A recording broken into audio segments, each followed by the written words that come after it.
B'siyata d'shmaya, we're going to try and learn Shabbos Daf Samach Beis. We're going to start from the Mishnah, approximately a third from the top of the Amud. Says the Mishnah, Loi seitze isha b'machat hanukuva. It's also min haTorah for a woman to go out on Shabbos with a needle that has an eye in it, that's got a hole in it. Similarly, a ring that has a signet on it, for a woman it's called a burden, and she's not allowed to go out with it in Reshus HaRabim on Shabbos. Nor with a brooch, we'll learn about that later on. And not with a hollow type of pendant where they used to put spices in and fragrance. Nor with a little flask into which they would put pleiton. We'll see what that means. Reb Meir maintains that if a woman goes out with any of these, she's chayev chatos. It's biblically also to go out with it, and carrying it in a Reshus HaRabim is considered carrying and is chayev chatos. The Chachamim agree with Reb Meir in most cases, but they say that one is potter, she is potter, b'koiveles or b'tzluches shel pleiton. Regarding the pendant or the flask, in those, even though it's also for her to go out with it, if she goes out with it, she's not chayev chatos. Says the Gemara, Omar Ula, v'chilufeihen be'ish. Regarding a man, it's exactly the opposite. In the cases, we're talking now about the rings. A type of ring that for a man is also midrabanon to go out with, namely a ring that has a signet. For a woman, it's also min haTorah. For her, it's a burden. And so too the other way around. A ring without a signet, for a man, it's chiyuv chatos, and for a woman, it's only going to be also midrabanon. Says the Gemara, Alma, Kosova Ula. So from this fact that Ula said this, we see that he holds, Kol midi de chozi leish. Anything that's fit for a man, loy chozi leisha. The fact that it's called a beged, it's called a clothing, an accessory, an ornament for a man, is not enough reason to exempt a woman who goes out with it on Shabbos from her chiyuv chatos. And so too the other way around, something that's fit for a woman, it's called a clothing, an accessory, an ornament for a woman. For example, a ring without a signet. For a man, it's chiyuv chatos. The fact that it's a beged or a tachshit for a woman does not exempt a man who goes out with it from his chiyuv chatos. Moshe Rav Yosef is going to ask a question on this. He's going to challenge this. Haroim yoitzin besakim. Typically, shepherds would go out with a type of a sackcloth that would protect them from the rain. V'loy haroim belvad. Not only the shepherds. Omru. This is true about elo kol odom. Any person that goes out with such a sackcloth on Shabbos is allowed to go out with them. Elo shedarkon shel haroyin lotzeis besakin. It was typical, it was fit for shepherds to go out with this sackcloth, and it was not fit for other people. And Rav Yosef asked the kasha, he assumed that the reason that other people are allowed to go out with it on Shabbos, it's only because it's considered a piece of clothing for the shepherds. Therefore, since for the shepherds it's called clothing, anyone is allowed to go out with it. And this seems to contradict what we just assumed here from Ula, that even though a man would go out with a ring with a signet, at least biblically it's not called a burden, nonetheless if a woman goes out with it, she's chiyuv chatos. And this seems to be a contradiction. Elam Rav Yosef says, Kosovar Ula noshim am bifnei atzmonheim. Women are considered a nation of their own, and therefore within one nation, if something is called a clothing, an accessory, an ornament for one part of that nation, then anyone who goes out with it that way will not be chayev chatos. So if men go out with it, regular people go out with it, and shepherds go out with it, then if it's fit for a shepherd, then nobody will be chayev chatos. But women versus men is a different nation. The fact that men go out with it does not mean it's appropriate or that it's called a beged for a woman, and so too vice versa. Continues the Gemara, Abaya is going to challenge this. Hamoitzi tefillin, somebody who finds tefillin on Shabbos, and to leave it lying on the street or wherever he found it is inappropriate. He wants to save these tefillin. Machnison zug zug. He can wear them one pair at a time and take them from wherever they are into a relatively or into a protected place in Rishus HaYochid. Echod ha'ish ve'echod ha'isha. This is true both for a man or a woman. If either a man or a woman find pairs of tefillin, they can don them, they can wear a pair at a time and take them to a safe place. If what you're saying, how you just explained, Ulla, that women are an ambifnei atzmon and something that's called a clothing or an accessory or an ornament for a man does not considered a clothing for a woman, we know that tefillin is a mitzvah sasei man groma. It belongs to the bracket of mitzvahs that are only apply at a certain time, not all the time. And we know that v'chol mitzvah sasei man groma, any mitzvah sasei that is bound to time, noshim p'turos, they are potter. If women would be chayev with tefillin, it would be a levush, it would be a beged or an ornament for them. And therefore it makes sense that they can go out with it on Shabbos, they can carry the tefillin from the Rishus HaRabim into a protected place, into Rishus HaYochid, and it's not called a burden. But if you say that women are completely potter, then it's not an ornament for them. The only thing that would make it potter is because for a man, it's considered a levush. For a man, it's considered an accessory or a tachshit. And the reason for that is because he has a chiyuv and a mitzvah to wear these tefillin during the week. And so if you say that noshim are not ambifnei atzmon, it makes sense. Because for a man, it's called a levush. For a woman, she's not chayiv chatos, and in the case of saving the tefillin, she's allowed to save them. But if you say noshim ambifnei atzmon, the fact that a man is allowed to wear them and it's considered a levush, that does not mean it's considered that way for a woman. So how can you say here that a woman is allowed to save these tefillin? Answers the Gemara, Hasam kasova Reb Meir, Lailos man tefillin hu, v'Shabbos man tefillin hu. Why did we assume that tefillin is called a mitzvah that you only do sometimes, not all the time? Because we assumed that number one, Shabbos is not a time for tefillin, and even for men, and number two, night is not time for tefillin even for men. Since for men they're only chayev in the weekdays and only during the day, not during the night, it's called a mitzvah sasei man groma, and noshim, women, will be exempt from it.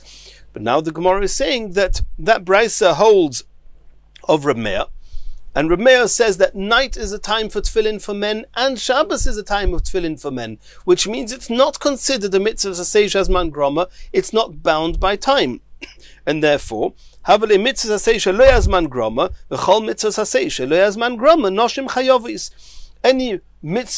is not zman groma, noshim are going to be chayiv, and therefore it's considered a tachshit, an ornament, even for the women, because they are required, they are mechuyev in tefillin, according to Reb Meir, even during the week. And therefore they can save these tefillin on Shabbos. Continues the Gemara. And now we're going back to the Mishnah, where the Mishnah discusses the rings. And what did we see in the Mishnah? That a woman that goes out with a ring that contains a signet is chayev chatos. It's called carrying. It's a burden. And therefore, if she carries it, it's biblically also.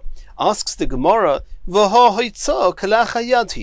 okay, granted it's not called a clothing, it's not called an accessory, it's not called an ornament, it's called a burden. But what's the normal way of carrying on Shabbos? One is only ever chayev chatos if one does the melachos in a normal way. How does a person carry something? He carries it in his hand, not on his finger. So this woman, she's taken this ring, which is a ring with a signet. For her it's a burden. She hasn't taken it out holding it in her hand, she's taken it out on her finger. And that's called kalach hayad. It's called an abnormal way of carrying. So why should there be a chiyuv chatos by doing haitzah in an abnormal way? So answers the Gemara, Omer B'Yirmiyah, B'isha Gizboris Oskinon. We're talking here about a woman who is appointed to make decisions, to have some financial responsibilities. She's a gizbar, and therefore it was common for her to wear such a signet on her finger. So it's true, it's not a cloth, it's not an accessory, it's not an ornament for her. It doesn't up her value in any way. It's not complimentary for her to be wearing it, and therefore she's not allowed to wear it on Shabbos. It's called a masa. But nonetheless, when she wears it on her finger, it's not called unusual. For this woman, it's usual for her to carry this burden on her finger. And therefore, if she carries this burden on her finger on Shabbos, she's chayev chatos. Continues the Gemara. Omar Rabbi bar bar Chana, Omar Rabbi Yochanan, tiratzto isha. Okay, you've explained to me why a woman who wears a ring with a signet on Shabbos is chayev chatos, because it's usual for this type of woman to wear such a ring even during the week. It's normal for her to carry it this way. Ishmai kelemeimar, a ring that does not have a signet. And we said if a man wears a ring which does not have a signet, he's chayev chatos. Well, why is he chayev chatos? He's carrying a ring in an unusual way. You don't normally carry, a man doesn't wear a ring without a signet. And if you carry it in your hand, not on your finger. Why is he chayev chatos? Answers the Gemara, Elo Marova. Rava says a little bit differently to Rabbi Yirmiyah. He says over here, both cases of the man and the woman, even though a ring with a signet is a burden for a woman, and a ring without a signet is a burden for a man, nonetheless, wearing these rings on their finger was common, or at least it was not called unusual. It could be there are other times that a man or a woman would go out with a ring like that on their finger. Sometimes a man gives a woman a ring with a signet. It has a signet to put it into the box, and she puts it onto her finger and on the way when she's taking it to the box. So you see that even though for her it's a burden, it's not an ornament, nonetheless, it was common for when they carried such rings for their husbands, they would put it on their finger, and therefore on Shabbos it's called a derech hitzah, it's called a usual way of carrying the burden, and therefore if you do it on Shabbos in Rosh Hashanah, she will be chayev. She puts on her finger till she gets to the box. And sometimes a woman gives a ring that does not have a signet to her husband in order to take it to the craftsman to fix it. And he puts it on his finger until he gets to the craftsman.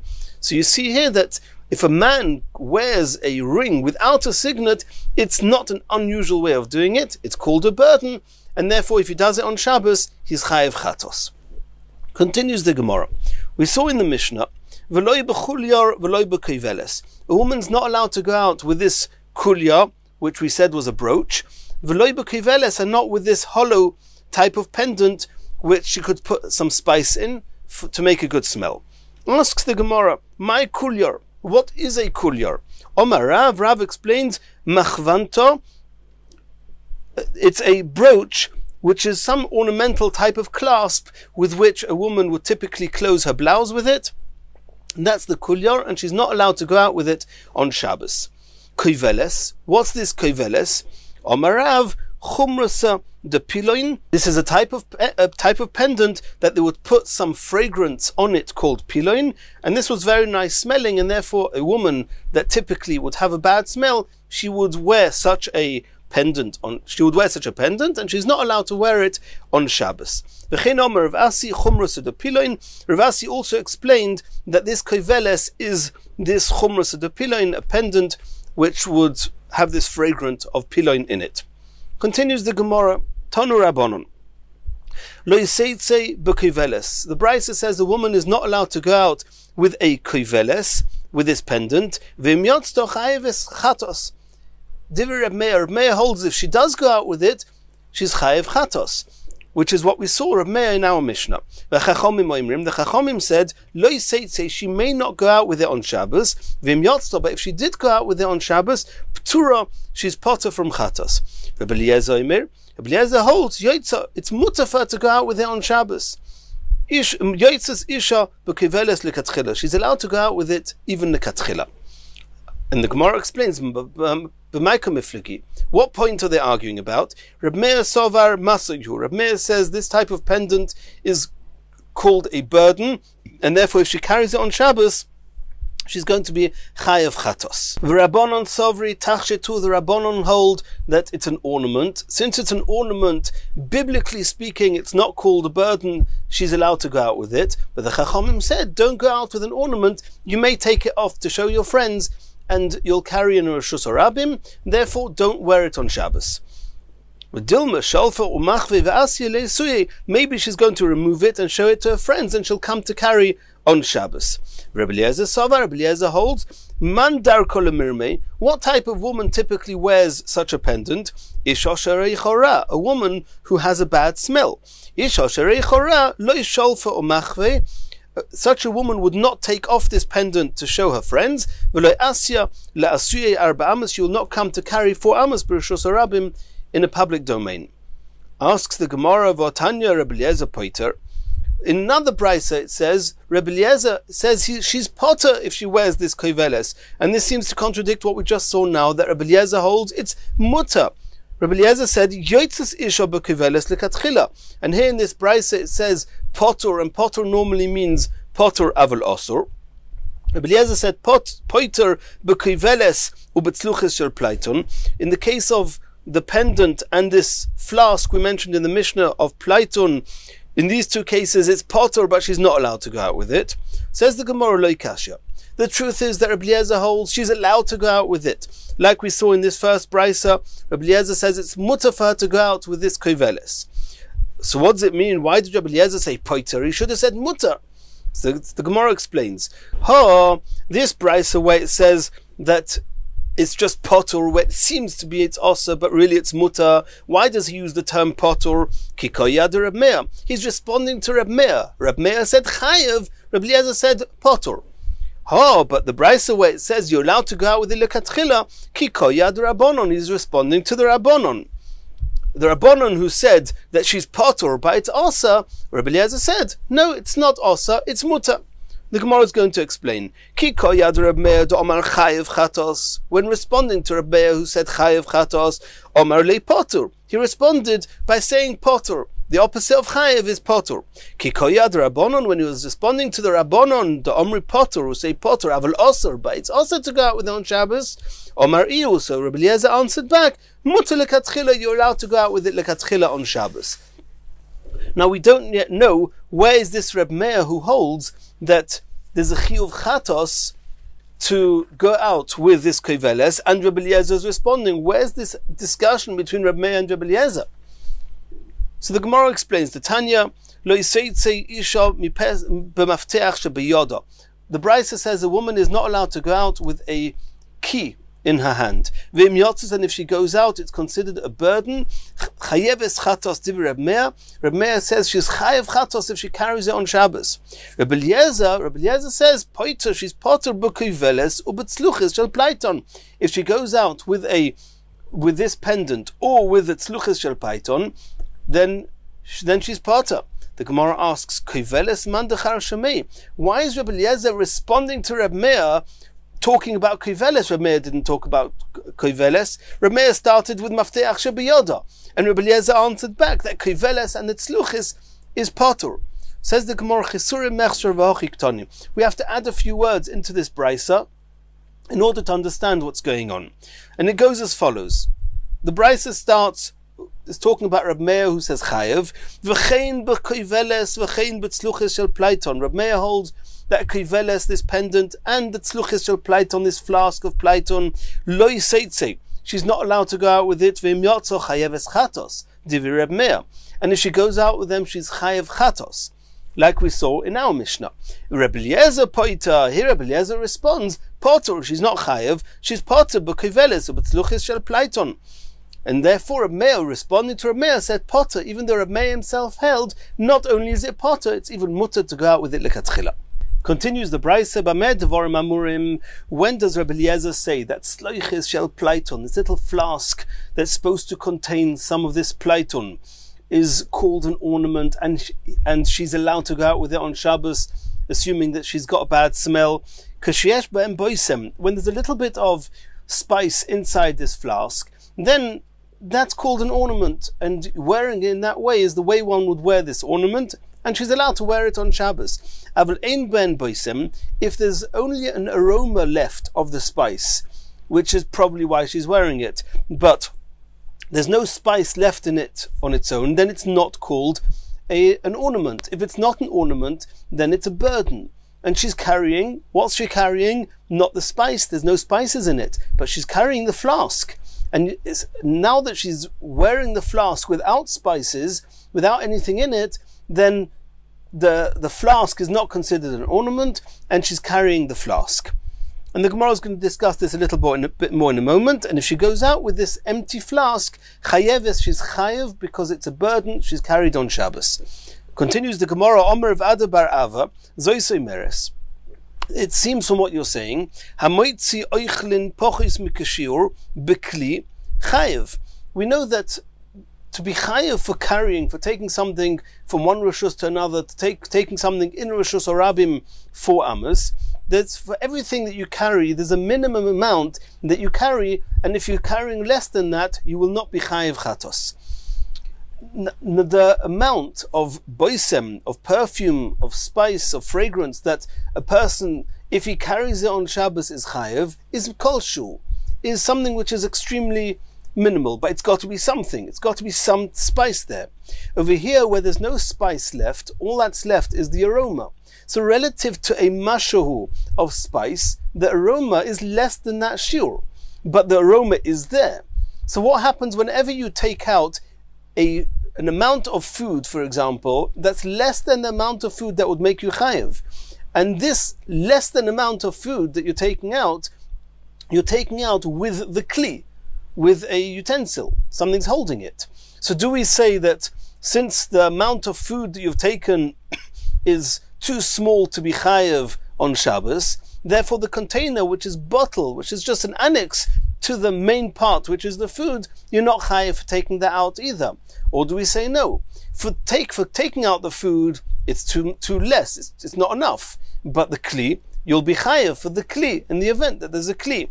Here what's happening, that the aroma relative to the little bit of spice that you're not allowed to take out, it's called less than the required amount. The flask is a kli that's holding that aroma.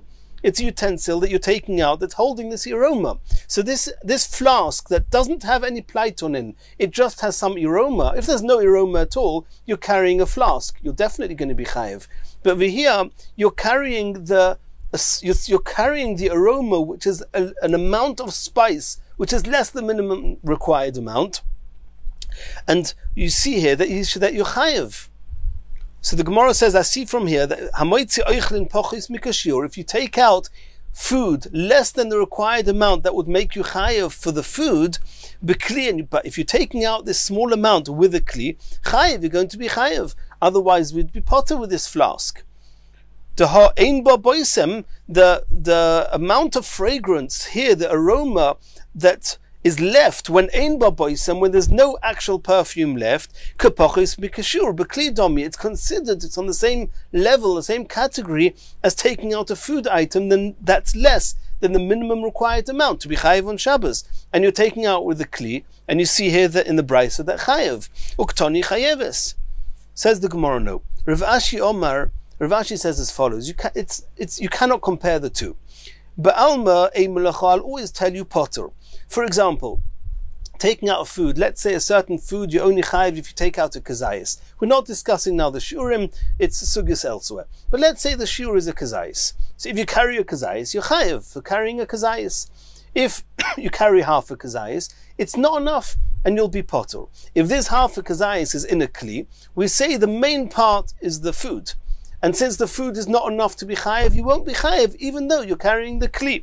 That's all very good when you have some substance there. You have some food, however little it is, and the kli is bottle, is annexed to the food.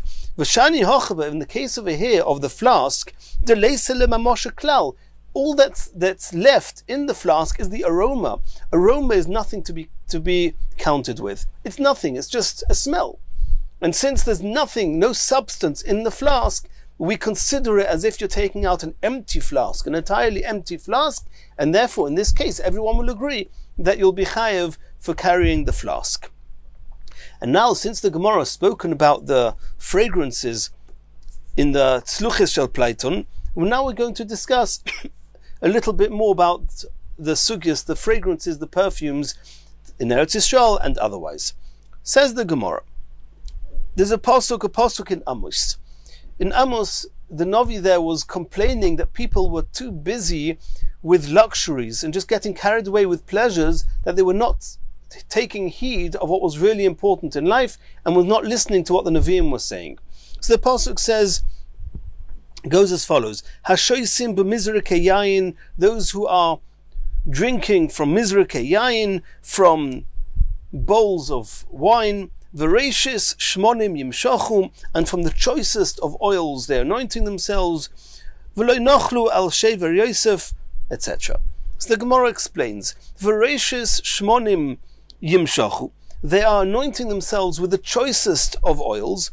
Omar of Yehuda Mashmuel, zu pleiton. This is talking about this pleiton we're mentioning here, and this is considered a luxury. Mosev Rav Yosef. Rav Yosef is asking a question. We know that the whole pasuk over there in Amos is referring to luxuries. That means including the mizrikei yayin and the shmonim. So if, according to what you, Rav Yehuda Mashmuel, said, that the luxuries are this pleiton, that means that pleiton is only considered a luxury. Not more than that, not less than that. Asks Rav Yosef, if so, when it comes to a stage later in history, after Churban Beis Hamikdash, and over there the Chachamim tried to minimize the amount of that people were engaging in luxury, because after all the Beis Hamikdash had been destroyed. So Rav Yosef asks, Af al Pleiton Gozar Rabbi Yehuda ben Bava. Rabbi Yehuda ben Bava said that using Pleiton is osir, should not be used after the Churban Beis Hamikdash. V'lo yahduloi, the Chachamim did not agree with him. It says the Gemara, Ve'i Omrus, according to what you, Rav Yehuda Mashmuel, have just said, that Mishum Tainog, that Pleiton is what's mentioned in the pasuk Reishis Shmonim Yimshachu, and that pasuk we know is talking about extra luxuries, Ta'anugim, Amai lo yahduloi. If it's not a necessity, if it's a necessity, I can understand that even after the Churban, the Chachamim said it's a necessity, don't decree against using it. But if it's just a luxury, why did the Chachamim not agree with Rabbi Yehuda ben Bava that it should be also to use it? Omale Abaye, Abaye responded as follows, Ulatamech, according to you, that Hoksiv hashoisim b'mizrikei yayin. In that same pasuk in Amos, it says that they were drinking from bowls of wine. Reb Ami v'Rav Asi, Chad Omar Knishkinin, v'Chad Omar Shemezarkin Koisesem Zeh Lezeh, Hochanami Da'asir. Over there, the pasuk mentions that they were drinking with bowls of wine, and there's a discussion, what were these bowls? Was it Knishkinin, which is a bowl, a type of very tall glass holder bottle that has two spouts on it, or it was Shemezarkin Koisesem Zeh Lezeh, it was a type of act that they would do where they would almost throw to each other cups full of wine, and even though they were throwing them, nothing would spill between them, and that's clearly a luxury. Hachanami da'asir, are you going to assume that after the Churban Beis Hamikdash it should be asa? Because you said that anything that's luxury should be asa after the Beis Hamikdash. Rabbi bar Rav Huna ikl lebei Resh Gelusa. Rabbi bar Rav Huna was visiting the Resh Gelusa after the Churban Beis Hamikdash, v'shasya b'knishkinin, and v'shasa b'knishkinin, and he was drinking from knishkinin, which according to one opinion is these mizrikei yayin, and is clearly just a luxury. And the Resh Gelusa didn't say anything. Nobody responded anything. So how are you going to explain that? Elo, it must be Kol midi de ispei tainug ve'ispei simcha gozu rabbanon. The only things that the rabbanon said were osa after the Churban Beis Hamikdash was if it's tainug, if it's just for luxury, and it's something that causes extra simcha. Avol midi de ispei tainug, but those things that they are pleasure, they are extra luxury. V'lespei simcha, but they do not have an extra amount of simcha in it. Lo gozu rabbanon, the rabbanon did not say it was osa, and therefore the mizrikei yayin, this knishkanin, it's luxury, it's tainu, without the simcha, and therefore they were allowed to use it after the Churban. And so too, regarding this pleitun, that the Chachomim said to Rabbi Yehuda ben Bava, we don't agree with you. It's true that it's tainug, but it's not accompanied with a simcha, and therefore, even though it's after the Churban, we're not going to decree to ban using it, to ban using it bichlal. Continues the Gemara. And this is another pasuk, a couple of psukim earlier, about some negative things that were going on. The pasuk says as follows: Hashoichvim al mitois shein. They were lying on beds of ivory. Usruchin al arsoisam. The literal translation of this is sruchin. They were stretched out al arsoisam, on their beds, on their couches. What does that mean? What's the pasuk alluding to? Is that all they were doing? Omar Rabbi Yosi Reb Chanina melamed shehayu mashtinim mayim pnei mitoiseim arumim.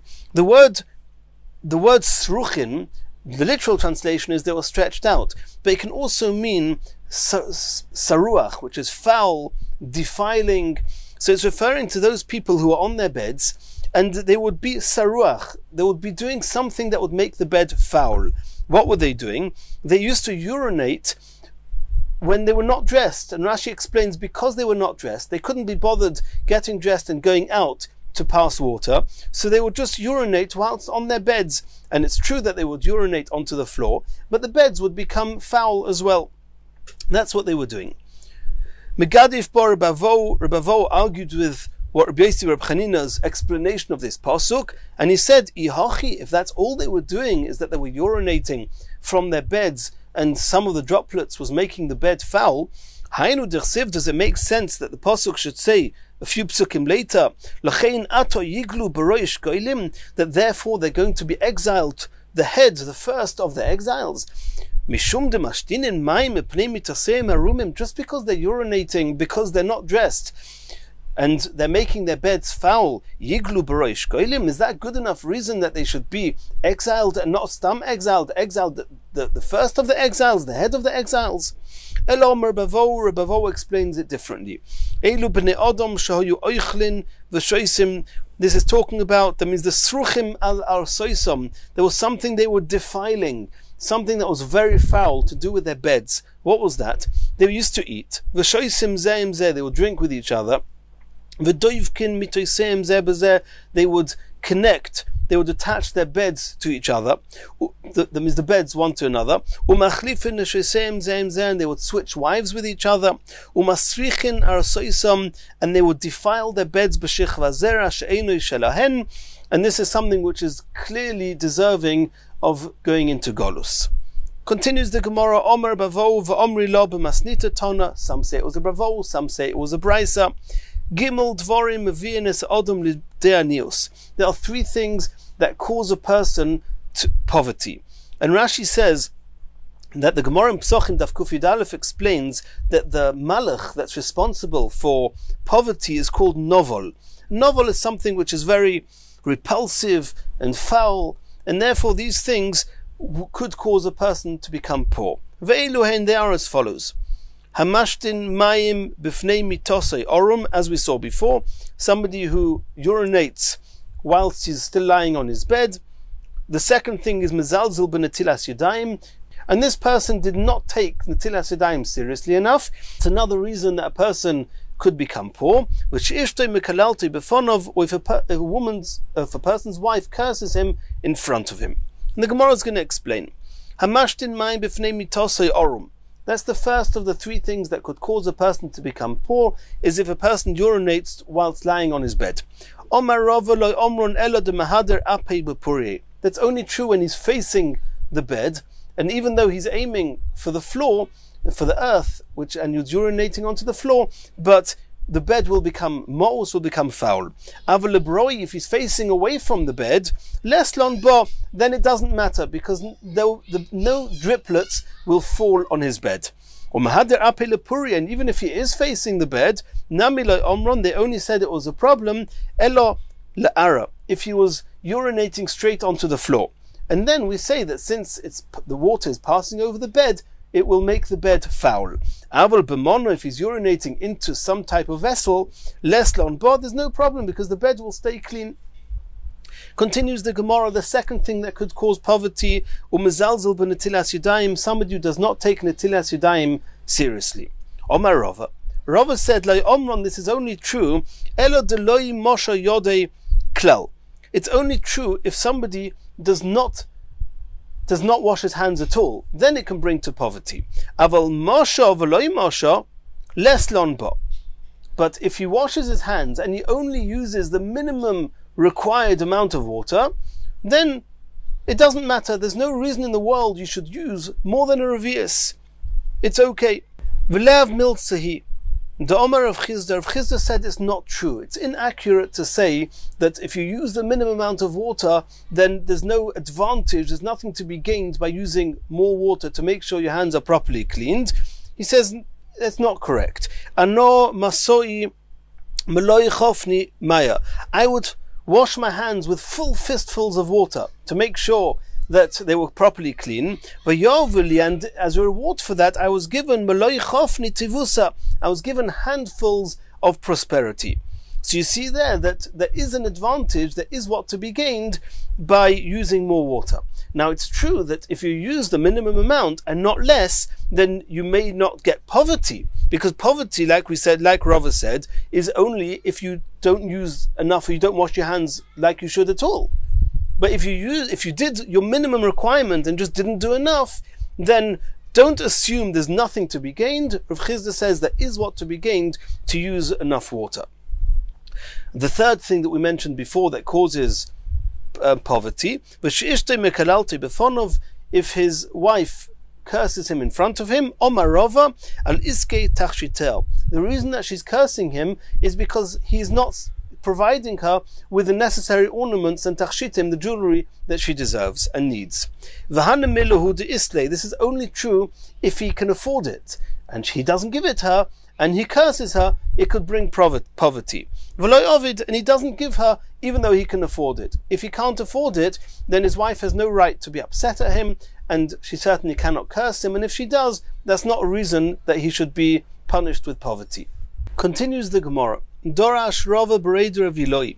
My Dirsiv, we're going to now explain what a pasuk in Yeshaya. And Yeshaya is talking about some inappropriate behaviors that were going on in his times. Dirsiv says in the pasuk, Vayomer Hashem, Hashem said, Ya'an, because Kigovhu, Benois Tzion, the daughters of Tzion, they were very haughty. What does that mean, says the Gemara? Shahoyu mahalchois bekoimo zkufa. They were walking with a very erect posture. Vatilachno netoyois goroin, and they were walking with outstretched necks. The shahoyu mahalchois ekev b'tzad goydel. Consequent to their walking with very outstretched necks, they could not see where they were walking, and therefore they had to walk very slowly, one foot in front of the other. Umesakrois einoyim, and with gazing eyes. The word sikur, the literal translation for now is gazing eyes, and the Gemara explains the haven molon kuchla leinayu. They would fill their eyes with makeup. The word sakrois, sikur, is also a term for gazing and also a term used for makeup. Umeramzon, and they would beckon to the young men there. Holoich v'tofoif. What does it mean, holoich v'tofoif? It means they were going and they were floating. How do you go floating? So the Gemara says, Shahoyu mahalchois aruka b'tzad ktsara. The very tall women would walk next to the very short women, and then the heads would be sticking up above their shorter women, and it would look as if they're floating above the rest.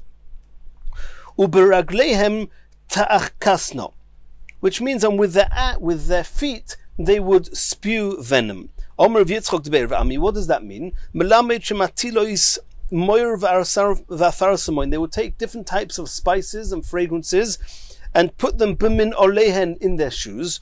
Umahalchos b'shuk, and they would go into the marketplaces b'shuk Yerushalayim, to the marketplaces in Yerushalayim. V'kivon shemagiyos eitzel bachurei Yisrael, when they would near the young unmarried men in Klal Yisrael, boyatois bekarka, they would stamp on the floor. Umatizois aleim, and would spray onto them this perfume. Umachnisois ben Yetzirah, and they would cause the Yetzer Hara to enter these men, ke'eres b'ka'us, like venom from an angry snake. Says the Gemara, "My onusam." What was their punishment? Kedidorish Rava bar Ula, as Rava bar Ula is going to explain another pasuk later on in that perek in Yeshaya. The pasuk goes as follows: "V'hoya tachas boisem mak." Instead of boisem, which is fragrances, mak yeh, they would have decay. Mokim shahoyu mispasmois boy. Nase nemokim, the place where they would have put on perfume before, in the way they shouldn't, is going to become very decayed. Nemokim. V'sachas chagoyra, instead of a belt, nikpo. What does that mean? Mokim shahoyu chagurais betziltzul, the place where they would typically have girded a belt, nase nekofim, will become very bruised.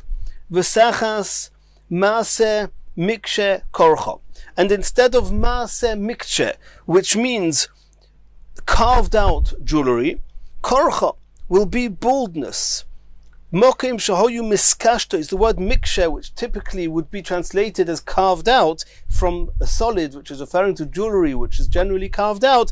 The word mikshe also has the letters of miskashtois, which means adorned. And those places that they would adorn themselves, nase krochim, would become bald. V'sachas psigil machgoires sok, instead of sash, they would wear sackcloth. What does that mean? So the word psigil really has letters of two words in it. Psi-gil. Psi has the letters of Pesach and opening. Gil is gladness, the phrase of gila. So the Gemara says, Psochim hamivim lidei gila. Those openings that typically would cause a woman gladness, yiu lemachgoros sok.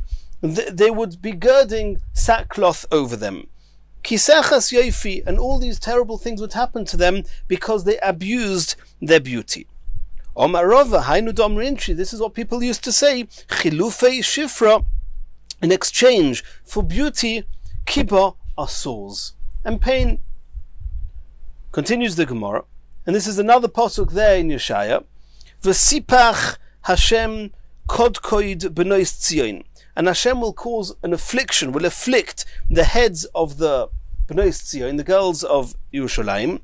Omer Rabbi Yosi Reb Chanina, melamed sheporcho ben tzoras, that tzoras would afflict them. Ksiv hoch, it says in this pasuk v'sipach, or ksiv hosam, and in the pasuk talking about tzoras in the Torah, it says laseis v'lasapachas. So you see that sapachas is called tzoras. So when it says v'sipach Hashem kodkoid b'nois tzion, it's referring that the b'nois tzion are going to be afflicted with tzoras. And in that same pasuk, after it says v'sipach Hashem kodkoid b'nois tzion, it says v'Hashem poshein yo'ore, which means that their openings will pour out.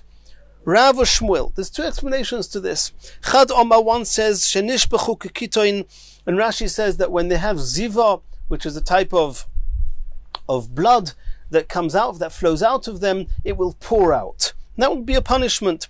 V'chad Omar, and the other one said shenasu pischeim, that those openings, kiyar, hair will grow there like forests, and their husbands will not want to go near them. Continues the Gemara, Omer of Yudah Omer Rav, Anshe Yerushalayim, the people of Yerushalayim then were Anshe Shachatz, they were very arrogant and inappropriate.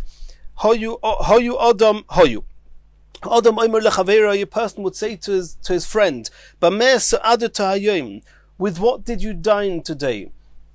Bepas Amila? Was it well-kneaded bread, or was it not well-kneaded bread? B'yayin gurdali, was it gurdali type of wine which was white? Oy b'yayin chardali, or was it a dark bread, or dark wine? B'meisav rochov, did you dine on a wide couch? Oy b'meisav kotzor, or on a narrow couch? B'chaver toiv, was that companion good? Oy b'chaver ra, or was it bad? And Omar of Chizda, v'kulon znus. These are all terms of znus. When they were talking about Averis they were doing, they were asking each other about what type of experience they had, and that's very, very arrogant and inappropriate. also the Averis and also the way they were talking. Continues the Gemara, Omar Achba, Omar of Yehuda. Atze Yerushalayim, the logs of wood that were used in Yerushalayim, shel kinamoin hoyu, they were cinnamon. Ubashash hoyu masikin behenem, when the people in Yerushalayim would warm up, would burn these woods, reichon noidef, their fragrance would waft through Bechol Eretz Yisrael, to the whole of Eretz Yisrael, from Yerushalayim. Umishachor vor Yerushalayim, when Yerushalayim got destroyed, nignazu, this wood got hidden. All that was left was a tiny piece of this wood, the size of a grain of barley. And it can be found beginze, in the warehouses of the Tzimtzamoi Malkasa. This queen called Tzimtzamoi, she has a little bit of this wood left. Other than that, the rest has got hidden. In Mirz Hashem, in the next year, we're going to see the Mishnah.